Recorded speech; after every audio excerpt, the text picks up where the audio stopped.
Good morning. कैसे हो आप लोग? जय माता दी आप सभी को। स्वागत है आपका मेरे यूट्यूब ऑलराउंडर सच्ची कहानी में। आपको एक कहानी सुनाती हूँ मैं। एक बार ऐसा हुआ कि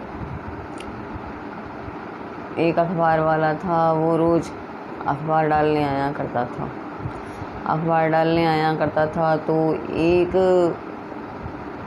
परिवार में अखबार डालने सबसे पहले इसलिए आया करता था क्योंकि उनको सुबह सुबह 4:30-5 बजे उठ के टहलने की आदत थी। तो वो अपनी वहीं पे ही बालकनी में ही टहलते रहते थे। तो अखबार वाला आता, रोज़ का उसका नियम था अखबार वाले का आकर के बाबूजी नमस्ते करना, अखबार डालना और चले जाना फर्राटे से। तो ऐसे ही काफ़ी दिन से वो अखबार डाल रहा था, रोज़ दिखता था। वो 5 बजे उठ के टहलते रहते हैं, उन्हीं की वजह से वो जल्दी आकर अखबार डालता था क्योंकि वो पढ़ने का इंतज़ार करते हैं। तो ऐसे ही डाल के चला जाया करता था। तो बीच में जो है बाबूजी ने सोचा इतनी जल्दी क्यों उठना, उन्होंने अपना उठने का जो है टाइम टेबल चेंज कर दिया। थोड़ा लेट उठने लगे, 8 बजे 7 बजे से लेट उठने लगे। तो कुछ दिन तक वो दिखता रहा कि बाबूजी नज़र नहीं आते, चुपचाप अखबार डालता चला जाता, चुपचाप अखबार डालता चला जाता। वो कई दिन तक ऐसा दिखता रहा। फिर एक दिन 9-10 बजे करीब वो बाबूजी के घर पर आया हिम्मत करके और बोलने लगा, माफ़ करना मुझे, मैं सब ये जानने आया हूँ सिर्फ़ कि सब कुशल मंगल तो है ना। तो उन्होंने बोला, हाँ सब कुशल मंगल है और कुछ नहीं है, सब ठीक ठाक है।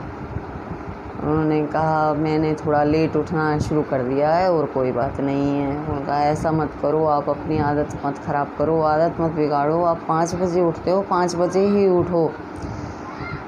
और क्योंकि मैं आप ही के लिए इतनी दूर से अखबार लाता हूँ। उन्होंने कहा, आप कहाँ से आते हो?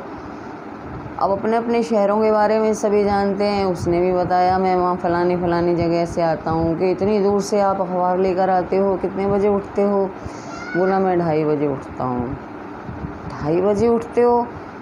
2:30 बजे उठते हो तो वहाँ से तो आने जाने में काफ़ी टाइम लग जाता होगा। बोला, ये बहुत लंबी कहानी है, फिर किसी दिन बताऊँगा, अभी मैं चलता हूँ।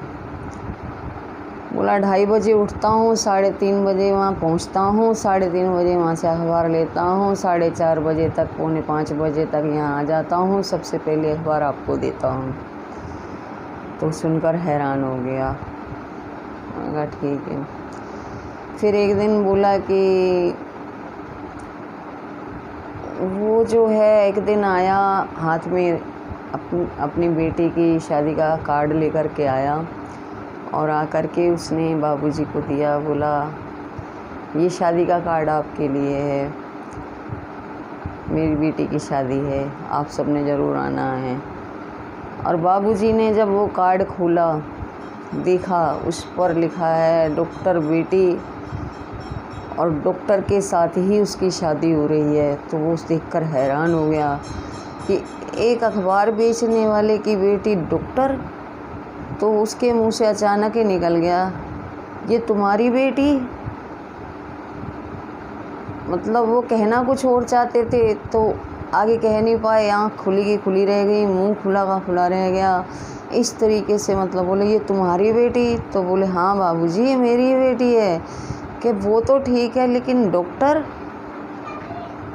तुम अखबार भी खाली बेचते हो, अखबार डालने आते हो, उसमें क्या कर लेते होगे? बोला, बाबूजी आपको क्या बताऊं, बहुत लंबी कहानी है। मैं उस दिन भी आपसे बोला था, आज फिर बोल रहा हूँ, पर ज़्यादा तो नहीं सुनाऊँगा, थोड़ी बहुत आपको शॉर्टकट में सुनाता हूँ आज मैं।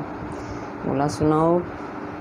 उन्होंने बोला कि मैं अखबार डाल करके जाता हूँ यहाँ से, ये तो आपको मैं बता ही चुका हूँ कि 2:30 बजे रात को उठता हूँ, 3:30 बजे वहाँ पहुँचता हूँ, फिर 4:30 4:45 बजे आता हूँ और सबसे पहले अखबार लाकर आपको देता हूँ। उसके बाद मैं सबको अखबार देने के बाद जाता हूँ, घर में सो जाता हूँ, थोड़ी बहुत देर घर में सोता हूँ। सोने के बाद में जो भी मेरे पास दिन में टाइम होता है, मैं उसमें और दूसरा कोई काम कर लेता हूँ।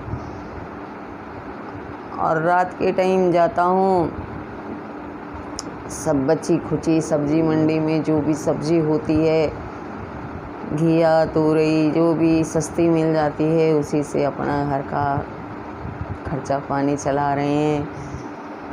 और ऐसे ही एक दिन मेरा बेटा बोला कि थाली को देखकर कि मैं ये खाना नहीं खाऊंगा, रोज़ तोरी लौकी मुझे पसंद नहीं है, मैं नहीं खाऊंगा। मैं अपने यार दोस्तों के घर में जाता हूँ, देखता हूँ कि वहाँ इतना अच्छा खाना बनता है, मटर पनीर ये वो, तो मेरे को बहुत दुख होता है, मेरे से नहीं खाया जाता ये खाना।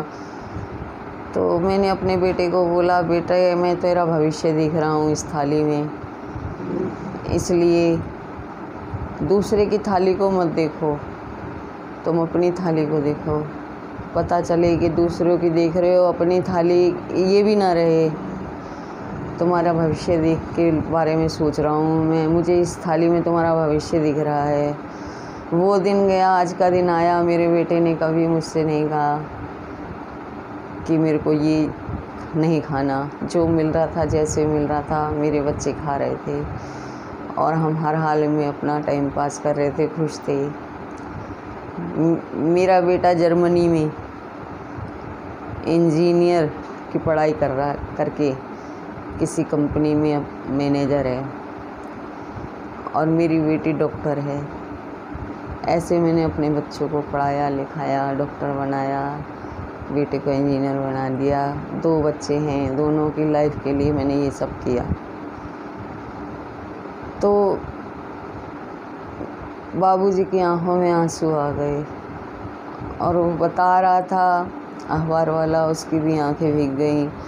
उनने बोला कि आप अपनी आंखों में पोंछ लीजिए, रोइए मत, आपकी मेहनत ज़रूर सफल होगी और हो रही है। तो वो बोला, बाबूजी आप शादी में ज़रूर आइएगा आशीर्वाद देने।